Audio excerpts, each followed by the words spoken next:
Much of the attention in the mainstream media focuses on the presidential races, the Senate contest, or who controls the House of Representatives. Now, yes, those are all very important, but true change that actually affects your life oftentimes comes at the local level, and in many cases, that starts at the top. I mean, look around the country, and we see scrutiny being applied to governors such as Andrew Cuomo or Gavin Newsom. And why? Because they've made decisions that were detrimental to their own constituents. But it's not just in New York or California where people should be concerned about their leadership. And one man is looking to apply the same scrutiny in the state of New Jersey. Jack Ciattarelli is a Republican challenging New Jersey Governor Phil Murphy, and he joins us now. So, Jack, I want to start really on the situation in New Jersey, because a lot of the attention gets applied to what's happening in New York, what's happening into California as well, and especially with New York, when it comes to the nursing home policy, that is something that could be the end of Governor Cuomo, but he's not the only governor in the country who applied such a policy, correct? In nursing home deaths, and it's because we've been forced to take in COVID-19 patients in our nursing homes. Phil Murphy forced that policy upon the nursing home operators, and we saw what the consequences were. And I want to build on that a little bit, too, because when it comes to scrutiny of Governor Murphy, that's not the only issue as well. There have been other things that are similar to what's happened in New York, not necessarily with him, but, for example, harassment allegations in the ranks of his administration, really practices about what they're doing when it comes to the better being of the people in New Jersey as well. So I just want to get your response, really, about his leadership overall. What are you taking issue with in particular? Well, Alex, we know from the reports of numerous women that worked on the campaign that the campaign had an Animal House-like atmosphere. We've had scandal in this administration with the Katie Brennan rape allegations. And recently we saw how Murphy handled the rape camp, as reported by the Department of Justice at our female correctional facility.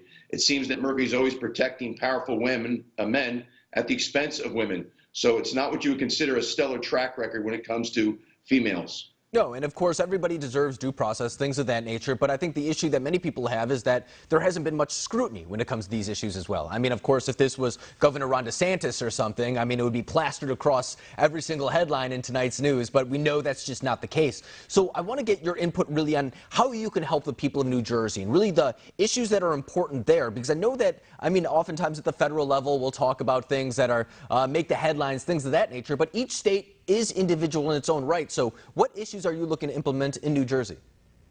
Well, listen, the whole point of the gubernatorial campaign is to put the spotlight over all the failures of the Murphy administration. That's what I intend to do over the course of the next 9 months. But he has failed New Jersey with regard to nursing homes. Again, we lead the nation in nursing home deaths, and it's because of his policies. 1 out of 3 small businesses in New Jersey has closed their doors forever. Mom and pops that were on Main Street for generations.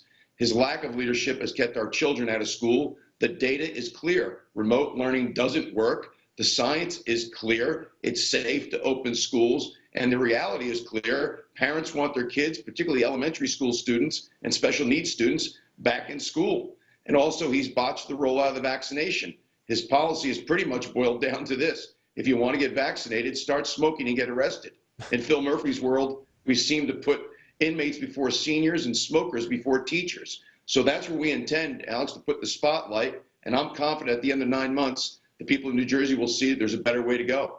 And, you know, it's really interesting to me because in the 2020 election, Democrats wanted to use the pandemic to their advantage. That was really what they were doing on the federal level to contrast Joe Biden from President Trump. And we kind of saw that same mentality trickle down a little bit when it came to those headlines. But going into 2022, do you think that maybe it'll be flipped a little bit, that Republicans will use this pandemic when it comes to civil liberties, or I should say the violations of civil liberties, and use that as their selling point among other issues? Do you think that's going to happen?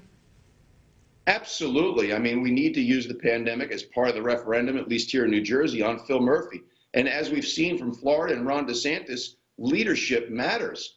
Florida has twice the population of New Jersey and 1/2 the nursing home deaths. And that's because Ron DeSantis never issued an executive order forcing nursing homes to take in COVID-19 patients. Phil Murphy did. So leadership matters. And those comparisons, I think, are very, very compelling. And Jack, before we let you go, too, I know that there are a lot of topics that you have positions on, things of that nature. Where can our viewers go to not only learn more about your policy positions, but perhaps get involved if they want to? Well, I appreciate that, Alex. The website and handle for all of our social media platforms is Jack4NJ. Jack the number 4NJ. So by going to the website, you can find all the policy positions, follow the campaign, and certainly you can follow us through all the various social media platforms, Jack4NJ.